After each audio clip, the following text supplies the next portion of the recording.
Hi everyone and welcome to this week's Sunday night video. This week I am covering the strange case of Horace Fidler and the attempted murder of Thomas Hindson, which took place in the Framwellgate area of Durham in 1903. I hope you will find it interesting. Horace Fidler was born in around 1882 in Durham to parents George and Eliza and was one of at least 6 children. Horace was a miner and lived with his mother in Framwellgate Moor. His father George had died in 1895 at the age of 38 when he had accidentally been killed at the Framwellgate colliery. Thomas Hindson, the victim, was born in around 1862 in Durham to parents George and Anne and was one of at least 5 children.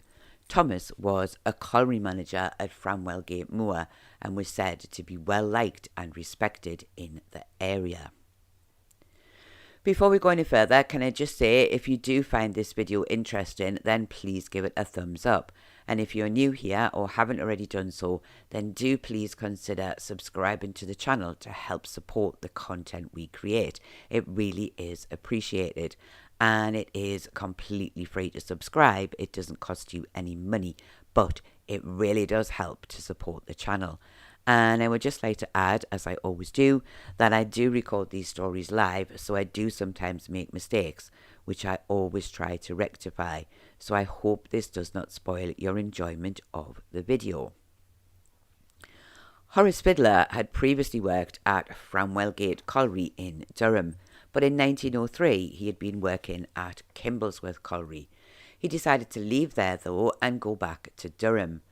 On Friday, May the 1st, he went to see Thomas Hindson to ask him for a job. However, Thomas refused to take him back on. Horace had already given up his job at Kimblesworth, so this had upset him a little, and his mother felt he was at risk of harming himself. She had sent for the police in the early hours of May the 2nd, when Horace had left home at around 2 a.m. and had not returned, and his mother had found the empty case of his razor. At around 7 a.m. on the 2nd, Thomas Hindson was leaving his home to go to work when Horace jumped out on him from an outhouse he'd been hiding in. He was armed with an axe in one hand and a cutthroat razor in the other. Thomas and Horace struggled together and both fell to the ground.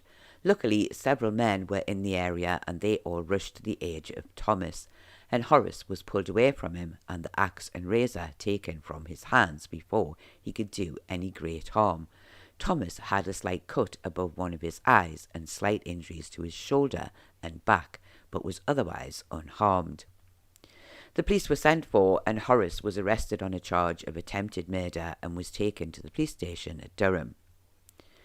Horace appeared before the magistrates at Durham Police Courts 4 days later. He sat with his head hanging and did not pay any attention to what was said, only taking notice of his mother, who was present in the courtroom and was greatly upset. Thomas Hindson said he was the colliery manager at Framwellgate in Durham. He said he had known Horace and his mother for many years. He said Horace's father had been killed several years ago at the colliery and his mother had been allowed to remain in the cottage because Horace still, at that time, worked for him. Horace, he said, had left in September last year to work at Kimblesworth Colliery, but he had allowed the family to remain in their home. Thomas said on May the 1st, Horace came to the colliery looking for work. However, he said he had told him he could not employ him. Thomas said this was because he did not need any more staff. It was for no other reason than this. He simply did not have the work for him. He said Horace left and did not seem to him to be angry about not being given work. He did not see him again until the following morning. Thomas said he left his home at around 7 a.m. on May the 2nd. He was about to head to his work, but something in the outhouse where the chickens were kept had been brought to his attention. His servant thought she had seen a face at the window. He had gone to look and had found the door locked from the inside. He said he shouted, "Who is there? Come out at once." He said the bolt was pulled back and the door opened. It was Horace Fidler. He said Horace looked at him, swore and said, "You are who I want. I have had this for you for a long time." Thomas said Horace had an axe in one hand and a cutthroat razor in the other, and he rushed at him and they began to struggle together. In the struggle, the axe caught his shoulder. He said they fell to the ground and he was able to escape. He began to run towards his house, shouting for help. All the time, Horace, who was chasing him, was attempting to strike him with the axe. He said he was hit again on the shoulder and on his back. The axe had not cut his clothing, but he did have several bruises. He said they fell to the ground again, and his dog came out and began to attack Horace's legs. Thomas said he got to his feet and tried to run towards the main gates. Horace was still following him, and as he got to the gate, he realised he had nowhere to go other than to turn and face Horace. He said he ran at him and tried to hit him with his head, and it was as he was doing this that several other men came to his aid. Horace was disarmed, and the men tied him up as he was struggling so much. He said it was hard even for 7 men to hold him. He was then handed over to the police. Thomas said he'd been examined by the doctor, but his injuries had not been serious. However, he had been suffering from shock. And the magistrates at this said they fully understood, as it must have been a great shock to have a man attempt to attack him in such a way. When asked, he said he had actually refused to employ Horace on more than one occasion. Once because he had refused to work where a previous accident had taken place. He said he had given him a good reference and he was a good worker when he felt like it. He said he had helped Horace as much as he could since his father had been killed. Thomas said he felt that Horace could be quite ill-tempered, but he had never felt that he was insane, and on the day of the attack he said he believed Horace was very angry at not being able to kill him. Lydia Ferrell said she worked in the home of Mr. and Mrs. Hindson at Durham. On the morning of the attack, she had seen Thomas go outside to feed the chickens. She also noticed a face at the window of the outhouse. She told Thomas about this and he went over to see who it was. She heard him tell the person to come out and saw Horace rush out with an axe and a razor in his hands. She was scared and ran away shouting for help. She saw Thomas and Horace fighting on the ground. She found Matthew Goodridge and told him what was happening, and he found some other men and went to help. When she returned to the area, the fight was over and Horace was being held by the men. She said she felt that Horace had been very, very angry, but he did not give her the impression of someone who was insane. Matthew Goodridge said he was a labourer at Framwell Gate Colliery in Durham. He said at around 7 a.m. on the morning of the attack, Lydia came into the office and told him that a man was trying to kill Thomas. He said he went out and saw Thomas running with Horace following him. He noticed he had an axe in his hand. He said he rushed over and tried to force the man back using a brush. Some other men came up, hearing the cries for help, and after a struggle, Horace was overpowered. He said he did not see the razor in Horace's hand until he got closer to the 2 men. He said another man, Mr. Snaith, had cut his hand getting the razor away from Horace. When asked, he said Horace was using a lot of swear words and seemed very angry. He had shouted that he would do for Thomas and that he had waited a long time for the opportunity. He said Horace was very excited and seemed to be frothing at the mouth. He was very hard to control. He ended by saying he had never seen Horace act this way before. He had always seemed calm and quiet. George Snaith gave very similar evidence to Matthew, stating that when he had pulled the razor from Horace's hand, one of his fingers had been cut. He said they had to tie him up and take him into the stable until P.C. Atkinson arrived, as he was hard to control. He also said he felt that Horace was frothing at the mouth during the struggle. Eliza Fidler said she lived at Framwell Gate Moor in Durham and Horace was her son. She said it was around 3 a.m. on the morning of the 2nd when she realised Horace was still not home. She had found an empty razor case and was worried he would harm himself. She said he was in a very low mood on account of being out of work. She said she had only sent for the policeman because she had been worried about Horace. She did not know where he had gone. She said he had always behaved well at home and saved money from his work and had been able to look after himself for a while, but the money was now gone and he was unhappy. She said the police had searched for him from around 3 a.m, but they did not find him. She knew no more until she was told that he had been arrested.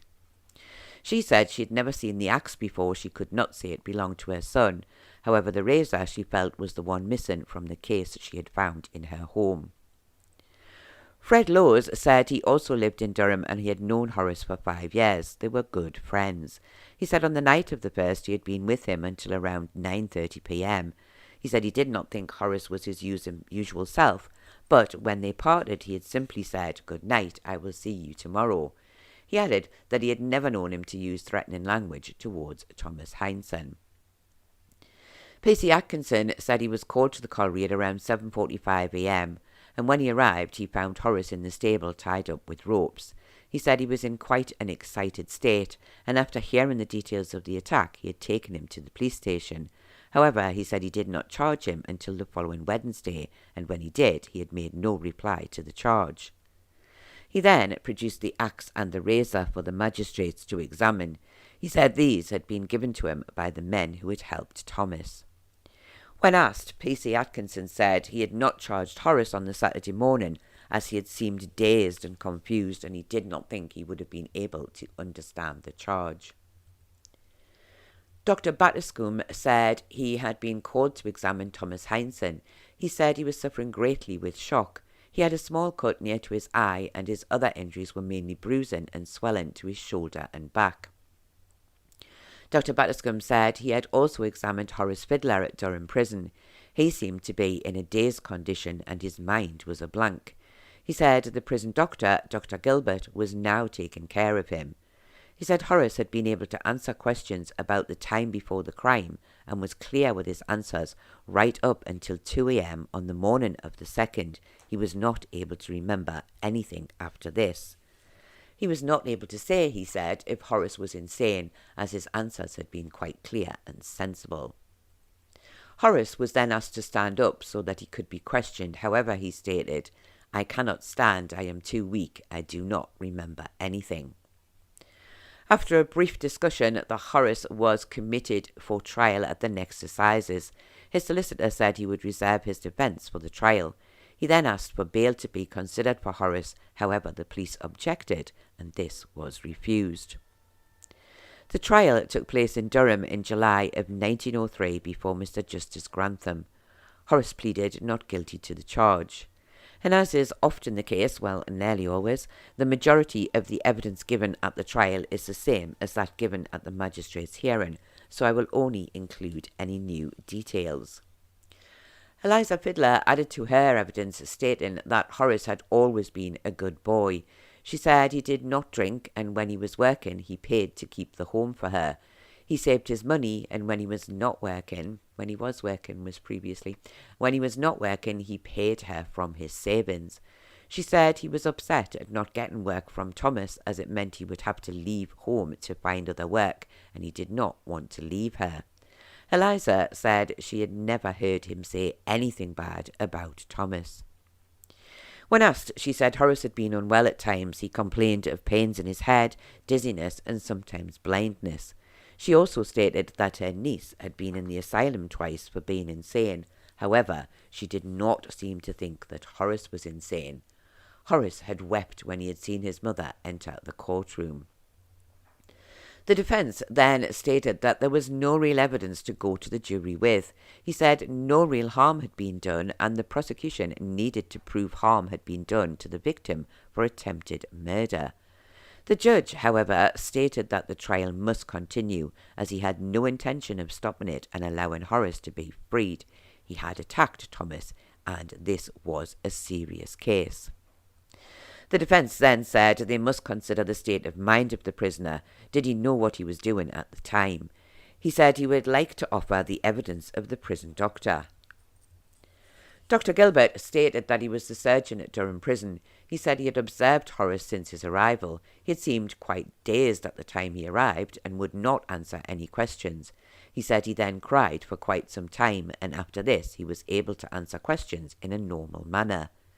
However, he would say nothing about the attack, claiming he could not remember. Dr. Gilbert said he did not believe this to be true. He said he believed that Horace was of sound mind and that he had known what he was doing when he attacked Thomas. The judge then spoke to the doctor, stating that it was quite possible that Horace may have been suffering from something at the time of the attack that he simply had no control over, but that now seemed to have passed, and the doctor said this was possible. Horace then gave evidence on his own behalf. He stated that he could remember nothing about the attack. He said he suffered from pains in his head and that he had no ill feeling towards Thomas.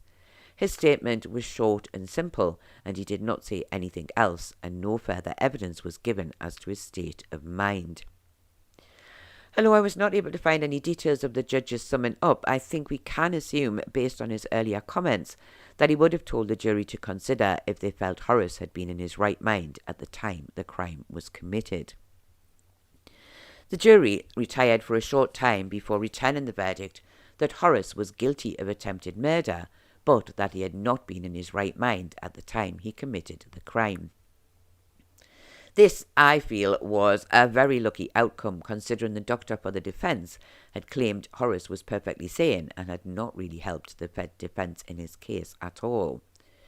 The judge then stated that Horace would be detained in the criminal lunatic asylum until it was felt that he was safe to be released. Horace would later be sent to Broadmoor Criminal Lunatic Asylum. This, it would seem, was too far away for his elderly mother to be able to visit him. However, his friend Fred Lowes kept in touch with him and wrote to him on a regular basis. And years later, Fred spoke about Horace to the local papers. He stated that Horace had taught himself how to paint and also made men's cloth caps. He felt he was no longer a danger and should be released. In 1937, Fred was part of a group who campaigned for the release of Horace Fidler, feeling that he had served his time. The Home Secretary refused the appeal, stating that Horace could not be released. However, he was later transferred to the Durham County Mental Institution, and although it isn't stated, it is hoped that his mother was finally able to visit him. Horace died at the institution in 1939 at the age of 57. He was buried with his father at St Cuthbert's Churchyard in Durham, where he does have a headstone. However, I was sadly not able to visit to get a photo of the grave. His mother, who was still alive at the time and living in Gateshead, was sadly unable to attend his funeral. Thomas Hindson continued to work in the collieries and eventually became a colliery agent, and he died in 1929 and is also buried in St Cuthbert's Churchyard. And at the time of his death, he left a widow and 3 sons, and 2 of his sons were also colliery managers, following in their father's footsteps. Thomas also has a headstone, but sadly, as before, I was unable to visit to get a photo of the grave. This was an incredibly strange story. In some ways, the only answer to the attack is that Horace was insane at the time it occurred. However, there's no clear evidence of this other than his mother stating that he had been unwell and Horace claiming he could remember nothing of the attack and suffered from pains in his head. The doctor at the prison clearly did not believe he was insane or that he ever had been. However, there must have been something, as had he been sane, he would have quite likely been released from Broadmoor much sooner. I did not actually find any evidence of any other doctor examining him at the time of his trial, so I do feel that it is hard to be 100% certain about his state of mind. Perhaps he had been angry at not being given his job back, and perhaps he did want revenge as he felt he had been wronged, but we simply do not know, as Horace never gave any real evidence at the trial. But one thing that we do have to remember is that Horace did not drink, so he would have been perfectly sober when he attacked Thomas, and if he really could not remember the attack, then it had to be something other than anger. Were the jury correct to find Horace insane at the time he committed the attack? Well, to be honest, I don't know how they came to that verdict, as there had been very little evidence to support it. I think they gave him a huge benefit of the doubt based simply on the judge's comments and the mention of him frothing at the mouth at the time of the attack. I think he was lucky not to be found guilty alone. However, being found insane did not help him much, as he still spent the rest of his life in the criminal lunatic asylum, and had he been simply found guilty of attempted murder, he may have been released in around 10 years. Was the judge correct to send him to the criminal lunatic asylum? I couldn't say that there. Was the judge correct to send him to the criminal lunatic asylum? Well, the simple answer is yes. Being found insane by the jury meant there was no other option open to him. But what do you think? Do you think Horace was simply angry at not being given work and wanted revenge on the man who had refused him a job? Or do you think that he was not in his right mind at the time he committed the attack and simply did not know what he was doing? Do you think the jury were correct to find him insane, or do you think he should have been sent to prison rather than the lunatic asylum? And do you think it was right that he spent the rest of his life in the asylum, or should he have been released sooner? Do please let me know your thoughts in the comments below. I do hope that you have found this very sad and tragic story interesting, and I do apologise for a couple of the mistakes. I hope I did put them right, because I'm not sure about one of them, but I am sorry about that, and I do apologise again.